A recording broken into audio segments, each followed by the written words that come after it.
Hello and welcome back to our channel, 4 Wheels Speed. Today's video is about the 2025 Volkswagen ID 7 sedan. Volkswagen goes bigger with its next EV. Before we start, we would appreciate your support by subscribing to our channel.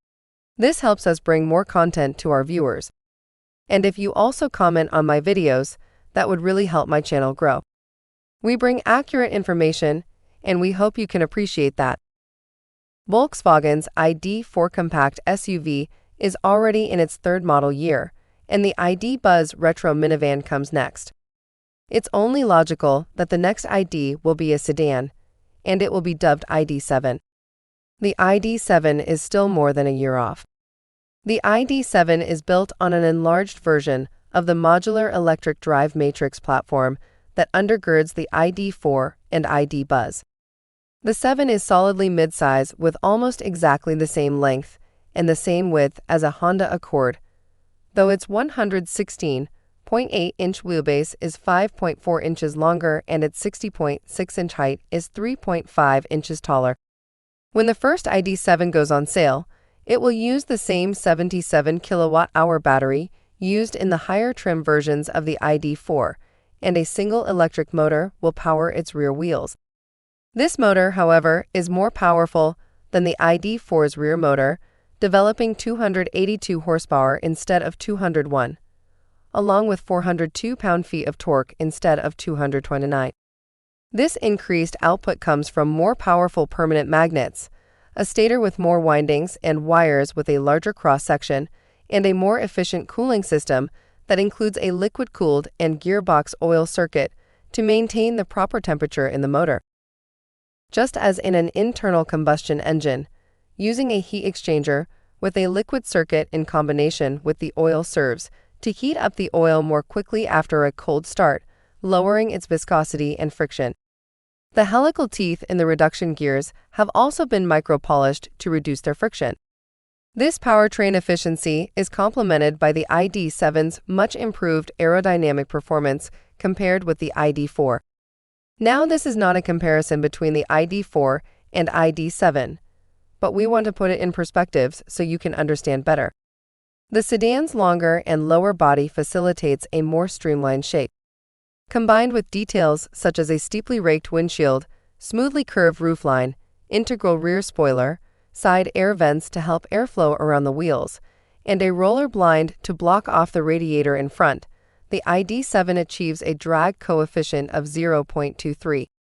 By contrast, the ID 4's CD varies from 0.27 to 0.29, and with its 3.8 to 4.5 inch taller roof, it punches a much larger and more ragged hole in the air. In fact, the small SUV has about 30% more aerodynamic drag than the new sedan. Volkswagen says that these improvements give the ID 7 a range of 382 miles, according to the European standard. We expect that to turn into around 320 miles on the EPA tests. And later on, the Pro S version will have a larger 86 kilowatt-hour battery, which should add another 30 to 35 miles. That's decent for a large car without a giant battery. With its long wheelbase, there's plenty of space for 2 rows of seats, and the high roof provides decent headroom despite the rack of batteries under your feet. A 5'11" rear seat passenger sitting behind a similar-sized driver can cross their legs without contortions. And there's plenty of cargo space in the hatchback body, particularly when the rear seats are folded conveniently using releases in the luggage area. It looks like you could easily take a nap back there. The cockpit is nicely finished, but the biggest change is in the layout of the newly enlarged 15-inch display screen. It addresses most of the complaints about the irritating and convoluted programming of the ID 4's current infotainment system. First, there's a row of always present, virtual buttons that runs the full width across the bottom of the screen. These control all major climate control functions. Now you can turn on your seat heaters with a single action, just like you could in 1980.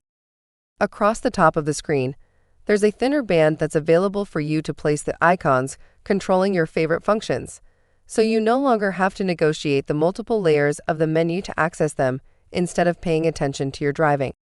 The system also provides the option of subdividing the screen in several ways, such as 2/3 for navigation and splitting the remaining third in two, using one for the phone and the other for the trip computer, or whatever you prefer. It's a huge improvement. In ID fashion, the display in front of the driver is tiny, even smaller than the smartphone-sized screen on the ID4. Information is minimal. However, a head-up display is standard on the ID7 and presents a useful amount of selectable information right in the driver's field of view. Other interior features include smart air vents that swivel side to side and up and down with the aid of electric motors. Just tell the car to warm your hands, and the system directs hot air toward the steering wheel. There's also an optional sunroof that can be switched from transparent to opaque at the touch of a button. Massaging seats incorporate pelvic massage into the seat cushion, in addition to the massage functions on the backrest. You can also option a 14-speaker, 700-watt Harman Kardon sound system.